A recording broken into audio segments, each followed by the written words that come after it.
There really is nothing quite like the Elder Scrolls series. You know, as much as we all love to complain about Bethesda and their aging game engine, nobody else did it quite like them. They're open worlds, but also immersive sims, kinda, with interactive elements and a sense of freedom that very few games have managed to achieve. But, I mean, like, man, it's been more than 14 years since Skyrim launched, and with the Elder Scrolls 6 apparently still a very long way away. Sound like you can handle it?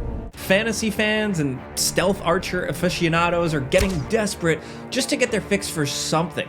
Anything to fill the Skyrim-shaped holes in their hearts. We come close here and there. Kingdom Come Deliverance 2 kind of scratches that itch. Tainted Grail, Fall of Avalon, sure. Also, I mean, The Outer Worlds 2, pretty underrated so far this year. Look, it's not like Skyrim needs replacing or anything, but you can't live on one game alone, like one Elder Scrolls style game. The Oblivion remake gave us a quick bump and a nice reminder that, like, oh yeah, Oblivion's actually awesome.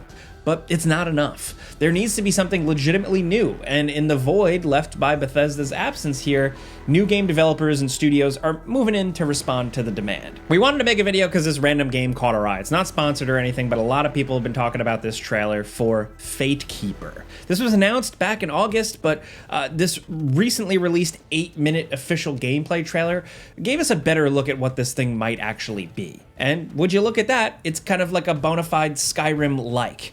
The UI, the first-person camera, the object viewer that's also used for puzzle solving, you could tell that this game was heavily inspired by Skyrim. Even if in terms of like massive open world, it might not be the case, it's just got that feel, you know, it's got that aroma to it. And the influences don't stop with just that. It's also pretty clearly cribbing from Dark Messiah of Might and Magic. Hello, where are my OG homies at? It's definitely got some of that playbook where you can fling enemies around with telekinesis, kick them into conveniently placed spike walls. Look, I'm not complaining. Skyrim already has immersive sim elements, so it only makes sense to lean into them even more by borrowing from like the Arcane playbook.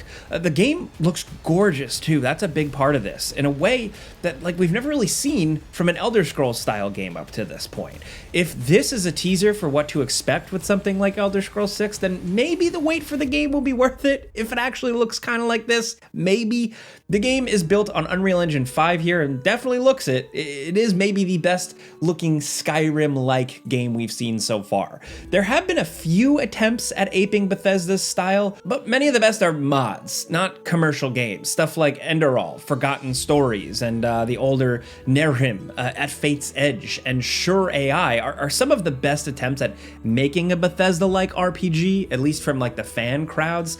Then we have some big things like Fallout London, and just to get it out there, all those things are worth checking out because they really are some of the best impressive stuff ever done with this type of engine. But there have only been like a few attempts at making a commercial game that tries to emulate the unique properties of a game like Skyrim. Like I kind of mentioned earlier before, the most noteworthy one is that Tainted Grail, Fall of Avalon that released this year. It's an admirable attempt to making something approaching the scale of an Elder Scrolls, but with a little bit of a different flavor. Look, it can't quite pull it off. Instead of an open world, the game is split into a series of these larger regions that you explore in order, but it otherwise captures the open-ended spirit of one of these games pretty well.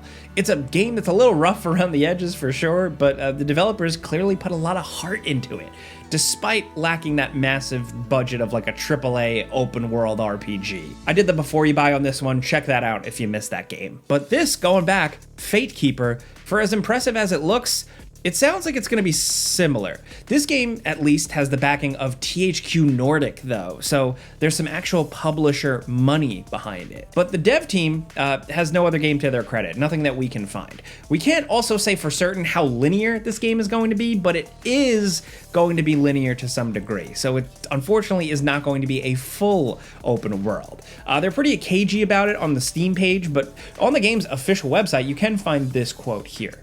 While Fatekeeper follows a focused narrative path, the world invites exploration. So, is the game actually incredibly linear with a few optional directions to explore, or is it more like Avowed or The Outer Worlds 2, where it gives you a few large areas to explore, but you progress through them somewhat linearly? The, quote, focused narrative path line makes it sound like it's gonna be very linear, but I don't want to draw too many conclusions yet for that one line, especially because everything else about the game sounds pretty solid. I mean, look, combat seems to be a focus here, which again, reminds us more of Dark Messiah of Might and Magic. You could dodge and block and use magic to keep your enemies at bay. It looks fun and punchy and satisfying, like tactile, in a way that most of these games kind of aren't. For as great as Skyrim is, the combat system still isn't exactly deep. You're still swinging an axe or a sword and watching a health bar go down. There's a lot of Skyrim in the exploration elements we have seen here. Like, I will give it that. Just from the gameplay trailer alone, we see a lot of stuff to collect, enemies to click on, things to grab, hidden pieces of armor and weapons. There's even a recipe they find, which tells us that there might be some kind of crafting system here, so it can't be too linear. At least that's our impression with how much character building and equipment variety there seems to be. I mean, we gotta look at a character building screen, which does help. Oh, and the one thing that Fatekeeper has that Skyrim doesn't, this talking rat. Look at this, I love this guy. The animation on him is pretty spectacular. He's just got a lot of personality. It's unique, it's something different. The voice acting, on the other hand, is not great for this, which is kind of surprising to hear these days, because it seems like the base quality of most games' voice acting has gone up a lot in the last few years, and with THQ Nordic, funding or backing some of this, maybe it's just a temporary thing, a placeholder voice. I guess we'll see. The entire visual design of the game seems heavily inspired by Skyrim, with a touch of The Witcher 3 with your inventory management. Another way this game may be similar to The Witcher 3 is how it seems to have no stealth whatsoever. We haven't seen any mention or example of sneaking at all, which is another knock against the game's immersive sim elements. But if the magic and combat is good enough, then it won't matter all that much. So it won't really be a true Skyrim successor or even a Dark Messiah one, because even in that game you could sneak around if you wanted to, even if it was always easier to just kick goblins into spikes. Look, it looks here like you're setting out to be a brute. Some of the game's marketing mentioned just playing as a heavier kind of soldier type character, and that's fine, because again, the gore, the dismemberment,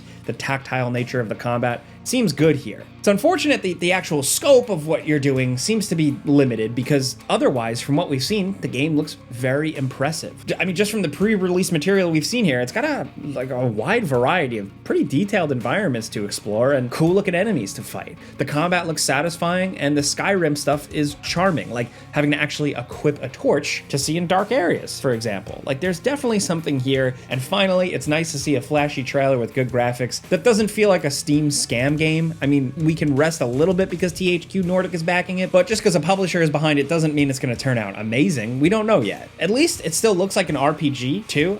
There's a skill tree, plenty of opportunities for character customization, even if again you are playing a set kind of heavy character. I don't know if you're even going to see what your character actually looks like underneath. All the armor just kind of covers you head to toe, so we don't even know what the dude looks like or if you can really create him. Not that that matters, because you spend the entire game, it looks like, in first person, but it is another thing that kind of erodes the game's potential as being an Elder Scrolls before Elder Scrolls, or an appetizer. Look, we can't say 100% certainty with what this game will actually be, because who knows? Maybe it will be a massive open world game. Maybe we're wrong, but everything that they're showing right now suggests that it's going to be a more straightforward, focused, explorable adventure that incorporates some recognizable features from Elder Scrolls, Might and Magic, stuff like that, but not quite as enormous or ambitious in terms of scale, because visually it's really impressive. Again, I love the way the game actually visually depicts stuff that normally gets glossed over, like adding poison oil to your sword or using a fire spell to light up the torch.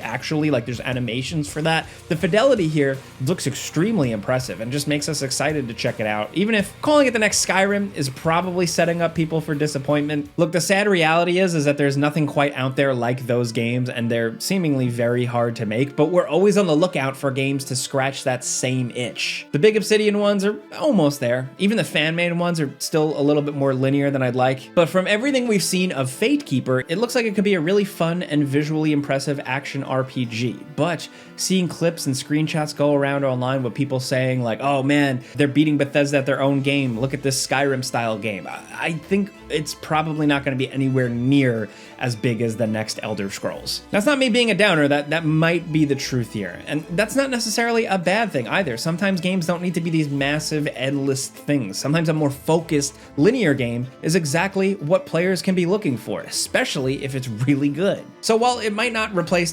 Skyrim or Elder Scrolls, whatever, or anything for me personally, so far it looks like it might actually be a pretty interesting and fun game if they nail it. That's the biggest thing. This isn't me glazing this game because we don't know yet. Fate Keeper has a Steam page, but no release date, at least not yet at the time of making this video. But I don't expect it to be too far off, maybe sometime 2026, early 2027.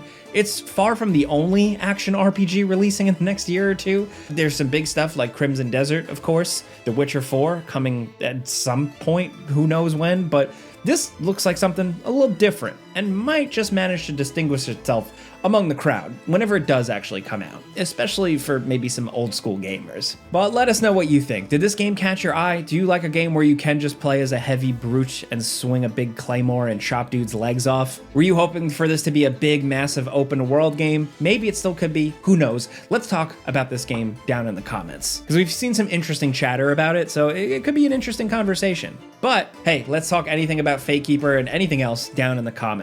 If you like this video and you like talking games with us every single day, clicking the like button helps. Thanks. But really, that's it. As always, thanks for watching, and we'll see you guys next time.